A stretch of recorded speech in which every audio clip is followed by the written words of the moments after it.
The Enneagram archetype number 7, the optimist, the enthusiast. Hello, this is Chris speaking. Wake up with the last video of the series about the Enneagram archetype dispositions, their only dispositions. This time, the last, number 7, the optimist. I call him or her the optimist. Another popular word is the enthusiast. Because that is what they do. They instill enthusiasm into others.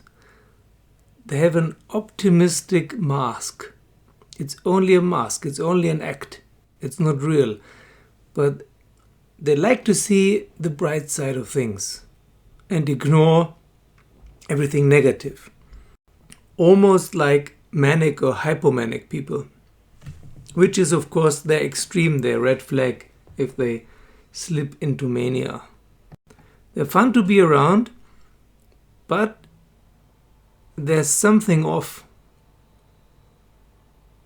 Maybe you know people who are always in a good mood, who always smile, but sometimes you can see the pain behind their smile. It's the thing with the pink glasses. You could say it's better than being pessimistic,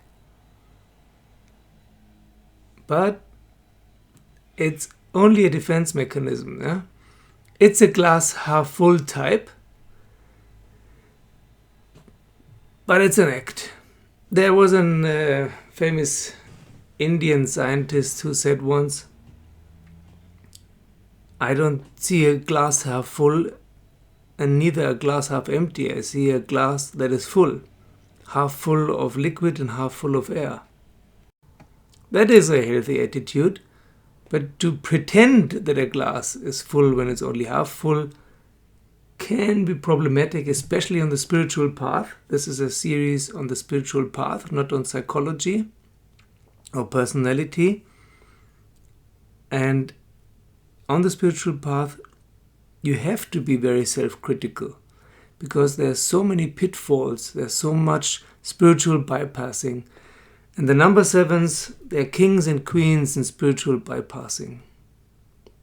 Meaning, for everyone who doesn't know what spiritual bypassing is, people who pretend that they're further along the path than they actually are.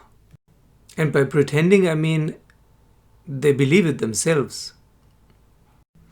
The way to test if you're only pretending, or if you really are where you think or hope you are, is to put yourself in a test situation.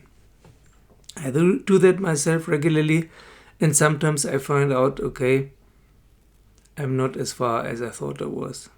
There's still something to be triggered. Although I don't experience personality much, there still seems to be something that can be triggered in extreme circumstances and situations. The number 7 type is also called the generalist, the multitasker, the wunderkind, the wonder child, the dilettante, the connoisseur, the energizer. Number 7s have many, many, many interests, and they start a whole lot of stuff but don't finish them. They're very enthusiastic about something for some time until it means to put more work and effort and time into it, and then they rather switch to something else and start something else anew. They need this enthusiasm. Without enthusiasm, they won't do anything. And they can do several things parallelly, but of course not in depth. It has the tendency and the danger to stay superficial. And let me remind you that we all have all 9 types. But usually 1 or sometimes 2 are more prominent. So of course everyone has this number 7 to some degree, but not to such an extreme degree. It looks like the 7s are hedonists looking for pleasure and joy. And we usually let them get away with it because they also create joy and happiness and enthusiasm in others. They want happiness and satisfaction and fulfillment. Everyone wants that. But for them it's in the foreground all the time. And of course, again, there's a video about the spiritual path.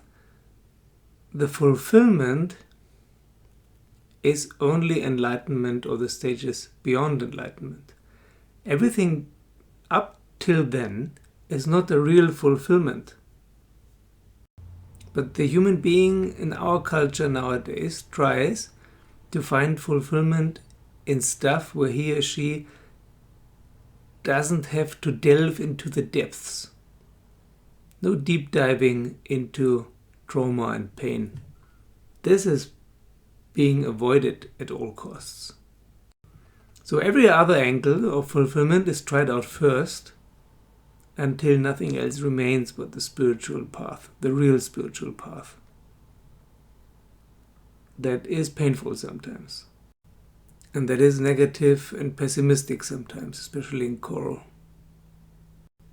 Because what the number 7 type is afraid of most is pain. That is something.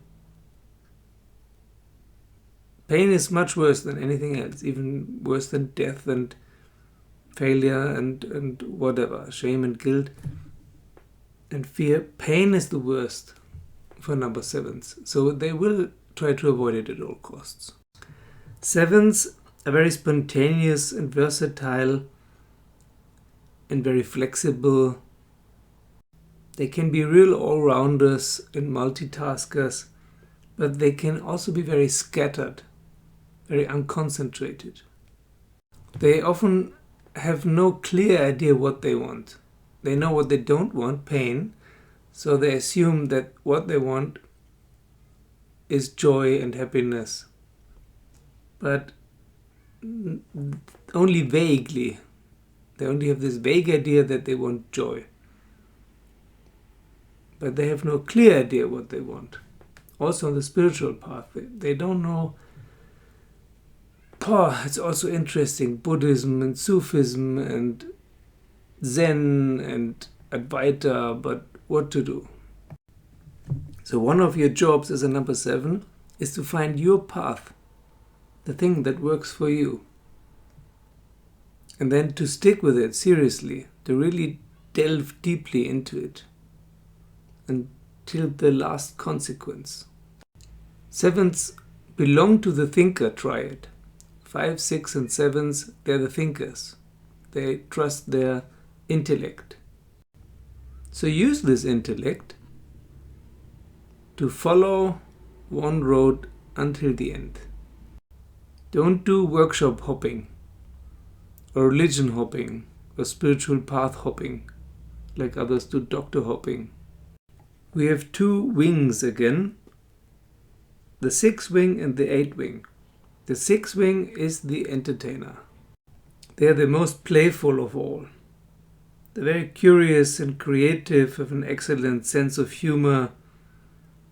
They're often comedians actually. Or the other way around. Comedians are often 7s with the 6 wing. Don Richard Riso suggests Robin Williams and Timothy Leary. Could be. And then there's a 7 with the 8 wing, the realist. They're more materialistic and more of a leader personality. They're very practical. And they can also be real go-getters, same as the 8s with the 7 wing. They're the ones who really perfect multitasking and even multi-careering. And they have a will to power. The difference between the 8 with a 7 wing and the 7 with an 8 wing is again the underlying fear and desire. The 7 is trying to avoid pain, and the 8 is trying to avoid being controlled. Then there are the 3 subtypes. The social one, who is the advisor. People come to him or her and ask for advice. Then there's the self-preservation one, the consumer, very materialistic and wants to live everything, try out everything, shopping, traveling, eating, He's like a living travel guide or restaurant guide, a walking dictionary, but more about practical things of how to enjoy life. And then the sexual one, the neophile, just likes everything that's new. The newer the better. They're also thrill seekers and look for extraordinary experiences. Here, if you're one of those, you have to be careful with psychedelic drugs. That can be a real temptation, but this is not a road that leads to permanent abiding enlightenment. Sevens have a monkey mind. It jumps to and fro all the time. It's very hard for them to concentrate on one thing, but that's exactly what you have to do. You have to tame your monkey mind.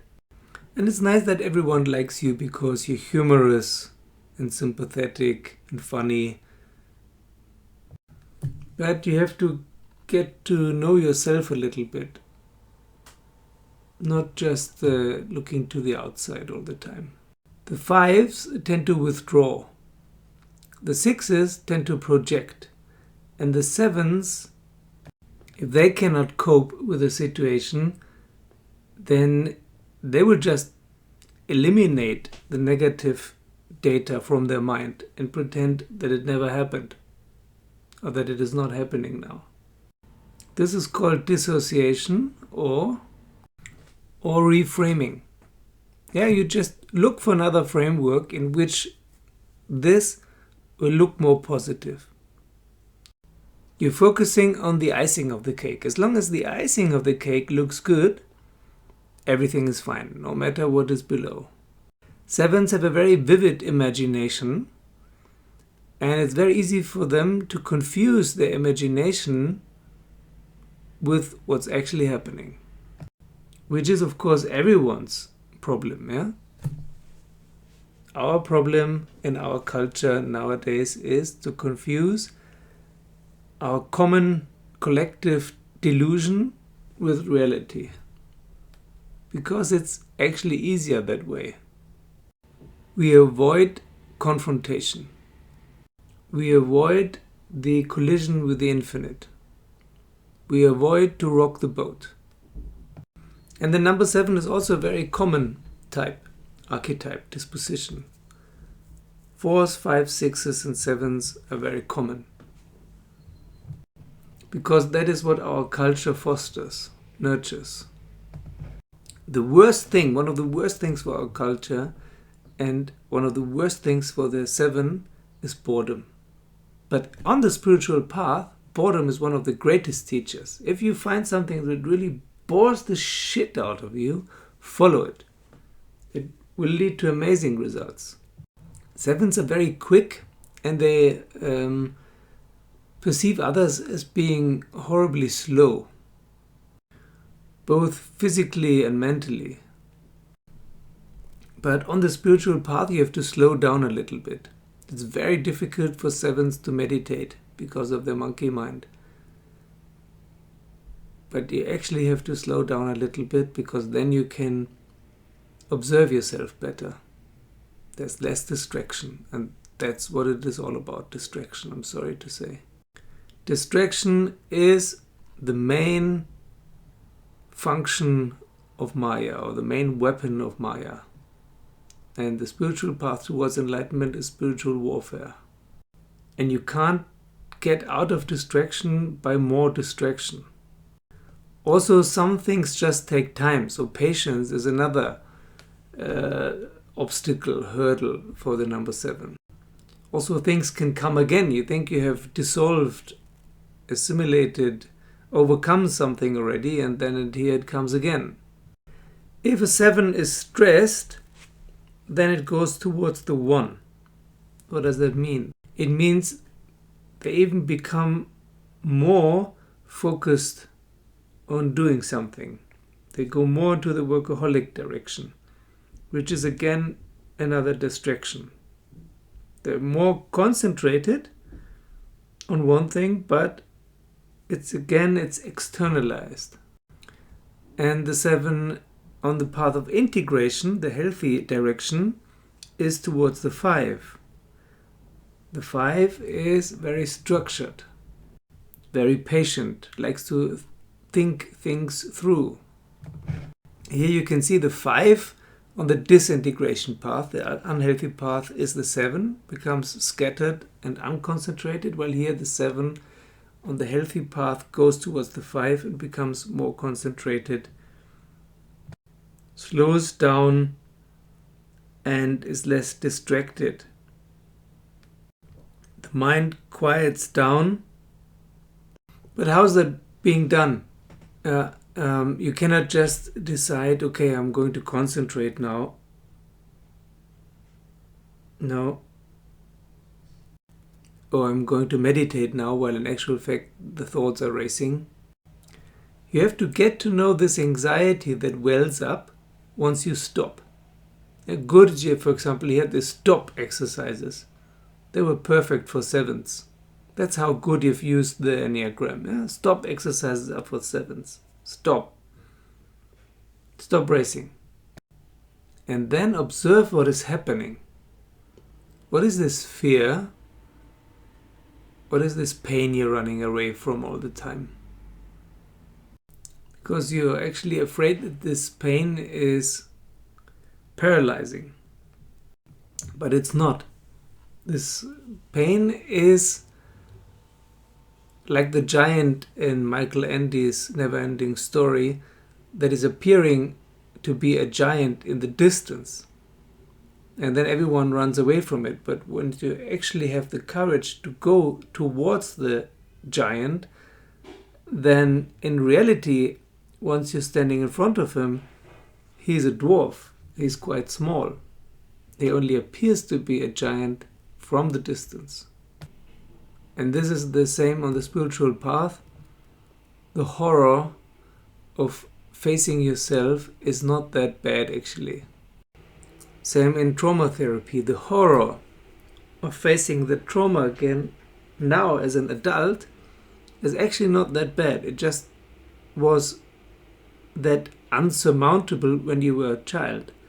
Now that you're an adult, hopefully, or even on the spiritual path, a true human adult, as Chad McKenna calls it, it's actually possible to face it.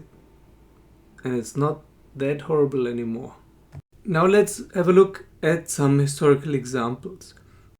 You will probably wonder now, who could possibly be a 7 on the spiritual path in history? The Buddha has some aspects of the 7. He was trying out several paths and was dissatisfied with all of them until he found his own path. Samuel Hahnemann, the founder of homeopathy. C.G. Jung has some 7 aspects. Erik Erikson, Rumi, Hafid, Bapak Subu, the founder of Subud. The YouTuber Frank Young, he comes across as a 7. I don't know if he is, but he comes across as one. Many people wonder when they watch his videos why he's so hyper. That's 7. Oscar Ichazo, not sure how to pronounce him, one of the founders of the Enneagram theory, was probably also a 7. Satya Sai Baba, a great showmaster in the spiritual marketplace. He attracted many people. Spiritual gurus with a number 7 archetype attract many people. They have a very high charisma. And of course, they make people feel good around them. Good vibes. Susan Seagull. If you read her book, Collision with the Infinite, you wonder at first, how is this happening to this jittery person? The answer is, of course, it happens without you having to do anything for it or against it. It will happen if you want it or not at some point. Paul Twitchell, the founder of Ekankar. Albert Schweitzer. I know Richard Riso thinks he was a 2, but I think he was a 7. Rembrandt, the painter. Leonardo da Vinci displays properties of the 7, this all-rounder. Mary Magdalene, Jesus' girlfriend, she was probably a 7. Pablo Picasso. And B.K.S. Iyengar, the founder of Iyengar Yoga, displays qualities of 7 and 9. Okay, leave your comments below. Thank you for joining me as a Patreon. Thank you to all my Patreons. Thank you for liking and subscribing. Thumbs up, hit the bell button. Thank you for sharing the videos with your friends, and see you soon.